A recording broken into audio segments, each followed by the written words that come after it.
नमस्कार दोस्तों। आज फिर एक शख्सियत पर, और इस शख्सियत के बारे में मैं आपको एक बात बता दूं कि मुझसे एक उर्दू के एक शिखर पुरुष ने एक बार पूछा, बहुत बड़े दिग्गज थे उर्दू अदब के। तो उन्होंने एक सवाल पूछा था कि ये कालजयी क्या होता है, तुम लोग हर बात में कालजयी शब्द का प्रयोग करते हो। तो मैंने उनको जवाब दिया कि कालजयी का मतलब होता है प्रेमचंद। कालजयी का मतलब होता है आलबेर कामू।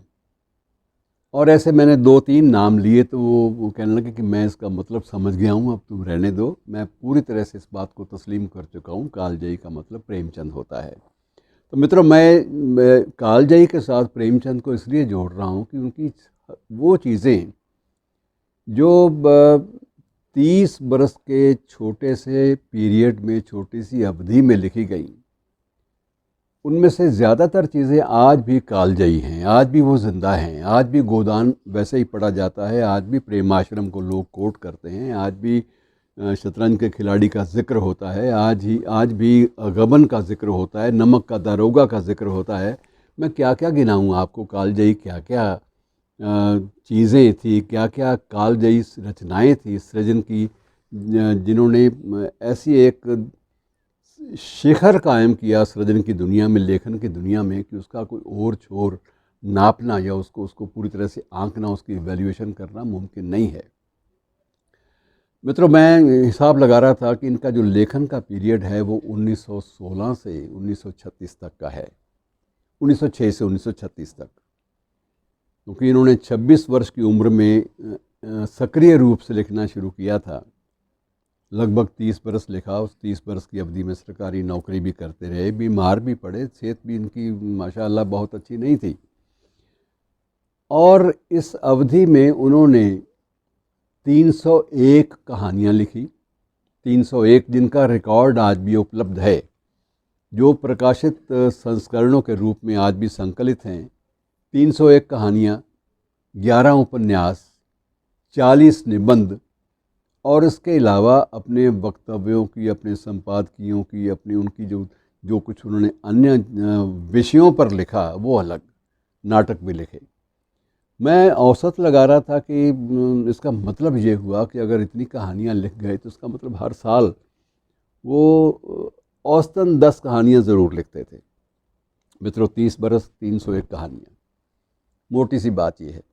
और उसके अलावा उपन्यास, और उपन्यास भी ये नहीं है कि आज की तरह, हमारी तरह, हम लोगों की तरह वो 100, 125, 150 पेज का उपन्यास। कई उपन्यास उनके पृष्ठ संख्या में भी काफ़ी लंबे चौड़े हैं, और उनका जो कैनवस है वो भी इतना जीवंत है कि उसका कोई भी पृष्ठ आप बिना पढ़े आगे नहीं बढ़ सकते। और उसके अलावा अनुवाद, टॉलस्टॉय की अधिकांश कहानियों के उर्दू अनुवाद जो हैं वो आपको प्रेमचंद के माध्यम से मिलते हैं। गाल्सवर्दी का साहित्य ज़्यादातर आपको प्रेमचंद के माध्यम से अनूदित होकर मिलता है। और फिर रतननाथ सरशार जैसे जो जो उनके उनके आइकॉन थे, उनके लिए अदबी दुनिया के आइकॉन थे, उन सब के अनुवाद प्रस्तुत करने में, अब मेरा मतलब कहने का यह है कि इतनी छोटी सी अवधि में उस शख्स ने क्या नहीं किया। आप इस बात का अंदाज़ा लगाइए कि निरंतर कलम घिसते रहे, और उसमें एक भी शब्द ऐसा नहीं है जिसे आप काट सकें। लम्ही गांव था मित्रों जहां उनका जन्म हुआ, छोटी सी बात है। 3 नामों से इन्होंने लिखा। मूल नाम नवाब राय। जब उस नाम पर पाबंदी लगी, उस नाम से छपी हुई रचनाओं पर पाबंदी लगने लगी, तो फिर उसके बाद नाम धनपत राय। और जब वो नाम भी सरकारी कारिंदों को रास नहीं आया, बर्दाश्त नहीं हुआ, तो नाम प्रेमचंद। एक ही शख्स 3 अलग अलग नामों से निरंतर लिखता रहा, लेकिन पहचान वही बनी रही। ऐसा नहीं है कभी विवाद हुआ हो कि ये नवाब राय जी कोई और था, धनपत राय कोई और था, ये मुंशी प्रेमचंद कोई और थे। तो एक आदमी का जो लेखन का जो दायरा है, जो कैनवस है, वो कितना विशाल हो सकता है, कितना वसी हो सकता है, आप इस बात का अंदाज़ा लगाइए। और लिखा भी ऐसा कि उसमें कहीं भी आपको ये नज़र नहीं आता कि उन्होंने कोई पृष्ठ भरने के लिए या समय बिताने के लिए या सिर्फ एक चीज़ को सही आकार देने के लिए लिखा, बल्कि उसमें एक एक शब्द में जान है, एक एक शब्द बोलता है और बहुत कुछ कन्वे करता है। और उसके बाद वैचारिक दृष्टि से भी इनको किसी भी खांचे में या किसी सांचे में ढाल के उसके बाद लेबल चिपका, लेबल चस्पा कर देना ये भी मुमकिन नहीं था। अपने देश में, हमारे देश में प्रगतिशील लेखक संघ का जो पहला अधिवेशन हुआ, लखनऊ में हुआ, उसकी अध्यक्षता के लिए इनको प्रेमचंद से बेहतर कोई शख्स नहीं मिला।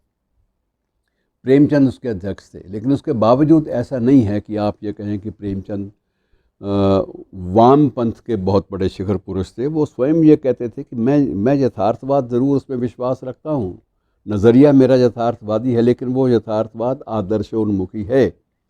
आदर्शोन्मुखी यथार्थवाद, आइडियल की ओर जाता हुआ यथार्थवाद, ये सबसे बड़ी बात है मेरी। मैं वो कुछ ना कुछ मैसेज होता है, मैं सिर्फ बयान नहीं करता, तो सिर्फ आग लगाने की बात नहीं करता। मैं हर समस्या को पहले उभारता हूँ, पहले उसका विश्लेषण प्रस्तुत करता हूँ और उसके बाद उसका समाधान भी देता हूँ, संकेत करता हूँ, और कोई ना कोई संदेश मेरी रचना स्वयं अपने आप में दे जाती है।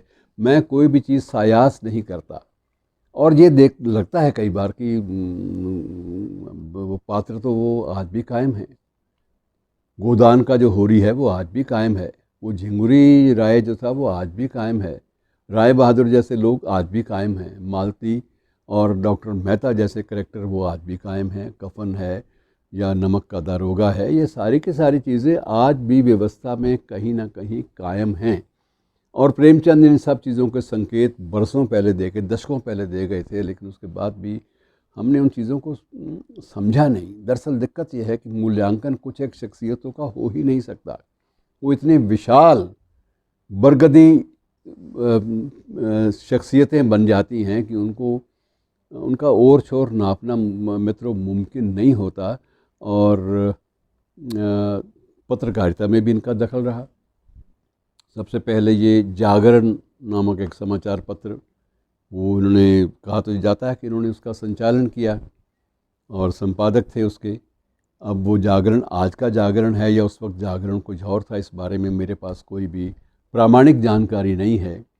लेकिन ये मालूम है कि हंस, जिसे अब तक राजेंद्र यादव संपादित करते रहे हैं, और अब मन्नू भंडारी भी इसको आगे बढ़ा रही हैं और वो चल रहा है। तो हंस का जो है उसका संपादन और उसकी शुरुआत वो निश्चित रूप से मुंशी प्रेमचंद ने की थी, या धनपत राय कह लीजिए आप, क्योंकि इनकी जो लम्ही गांव में जिनकी प्रतिमा लगी हुई है, उस प्रतिमा पर यही संकेत लिखा हुआ है कि मुंशी प्रेमचंद का नाम देकर ब्रैकेट में धनपत राय। तो अब धनपत राय उर्फ थे या मुंशी प्रेमचंद उर्फ थे, ये कुछ नहीं कहा जा सकता। ये फैसला आप पर या मूर्तिकारों पर। बहरहाल बहुत ही व्यापक शख्सियत, जिसका कोई भी अंश, कोई भी पक्ष उसको दृष्टिवगत कर पाना संभव नहीं है। हमारे एक मित्र हैं, बुज़ुर्ग मित्र कमल किशोर गोयनका, और कुछ और लोगों ने प्रेमचंद पे विशेष रूप से काम किया है और शोध परक सामग्री जो है हमारे सामने दी है, और उन सब का भी आभार हमें व्यक्त सबको करना चाहिए। इसी बहाने से उनका कोई भी जो पक्ष है वो अधूरा नहीं रहा। और दूसरा, इनका पत्र साहित्य भी है मित्रों, कभी मौका मिले तो इनका संपूर्ण जो वाङ्मय है वो साहित्य अकादमी ने भी प्रकाशित किया है। और कुछ एक चीज़ें तो इनकी एक वाङ्मय में हो ही नहीं सकती, पॉसिबल नहीं है। मानसरोवर 3 खंडों में है, तो इन चीज़ों को किसी एक जिल्द में बांधना मुमकिन नहीं हो सकता। लेकिन इनके विभिन्न पहलू जो हैं ज़रूर उजागर होते हैं। इनका जो पत्र साहित्य है वो अपने आप में साहित्य का एक वर्ग है, एक विधा है। संस्मरणों की बिल्कुल एक अलग से कतार है संस्मरणों की। तो बहुत कुछ लिखा मित्रों। ऐसी शख्सियत को उनकी पुण्यतिथि पर याद करना अच्छा लगता है, और ये याद करते रहिए और उनको पढ़ते रहिए। इनका पुनर्पाठ जितनी बार करेंगे आपको नई रोशनी, नई दिशा मिलेगी। शुक्रिया दोस्तों।